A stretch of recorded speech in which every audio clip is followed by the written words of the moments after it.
తెలంగాణలో అధికారంలోకి అడుగుపెట్టిన కాంగ్రెస్ ప్రభుత్వం ప్రజాపాలన అందించడమే లక్ష్యంగా ముందుకు సాగుతుంది.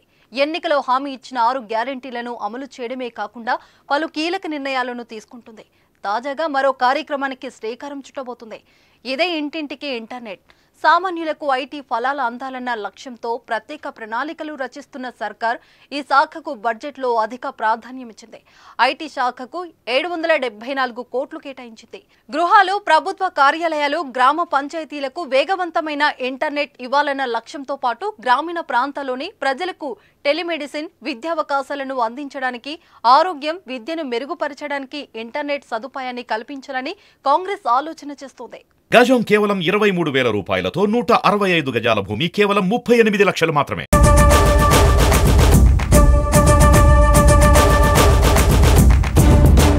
నిజానికి 9 ఏళ్ల క్రితమే ఈ పథకాన్ని బీఆర్ఎస్ ప్రభుత్వం ప్రారంభించింది. 2017లో రంగారెడ్డి జిల్లా మహేశ్వరం మండలంలో టీ ఫైబర్ పేరుతో ఈ ప్రాజెక్టుకు కేటీఆర్ అట్టహాసంగా ప్రారంభించారు. కానీ ప్రాజెక్టు పూర్తవ్వలేదు. ప్రస్తుతం నిధులు లేక చాలా చోట్ల పనులు నిలిచిపోయాయి. కానీ కాంగ్రెస్ ప్రభుత్వం ఈ ప్రాజెక్టును పూర్తి చేసి ఇంటింటికి ఇంటర్నెట్ అందించాలని భావిస్తుంది. ఈ క్రమంలోనే బడ్జెట్లో ఐటీ శాఖకు భారీగా నిధులు కేటాయించారు. గత ఏడాది బడ్జెట్లో ఐటీ శాఖకు 362 కోట్లు కేటాయించగా ఈసారి రాష్ట్ర ప్రభుత్వం 774 కోట్లు కేటాయించింది.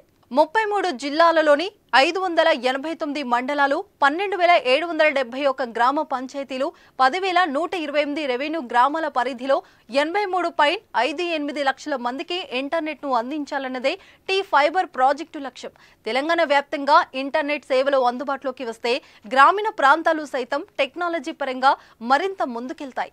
మరి బీఆర్ఎస్ తీసుకొచ్చి వదిలేసిన ఈ పథకాన్ని కాంగ్రెస్ పూర్తి చేస్తుందో లేదో చూడాలి. మరి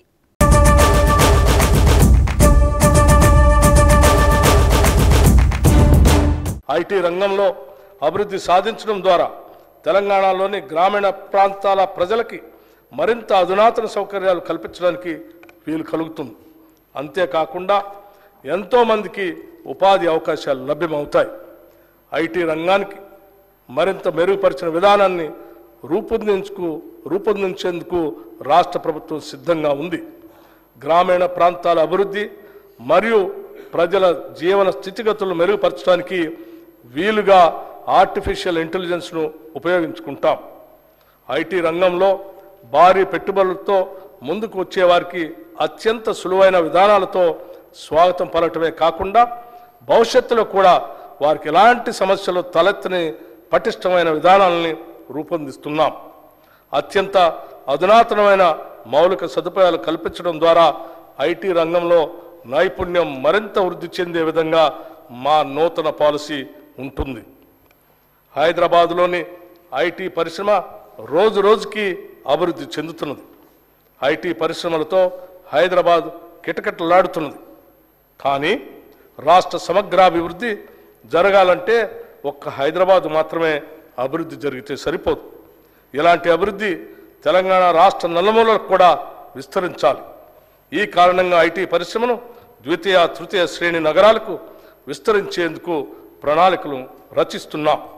రాష్ట్ర వ్యాప్తంగా అన్ని ప్రాంతాల్లో ఐటీ పరిశ్రమలు రావాలంటే పటిష్టమైన విధానం ఉండాలి. అందుకే అమెరికాలోని ఐటీ సర్ అనే సంస్థతో సంప్రదింపులు జరుపుతున్నాం. దీనివల్ల తెలంగాణ రాష్ట్రం ఐటీ రంగంలో తిరుగులేని శక్తిగా మారుతుందనటంలో సందేహం లేదు.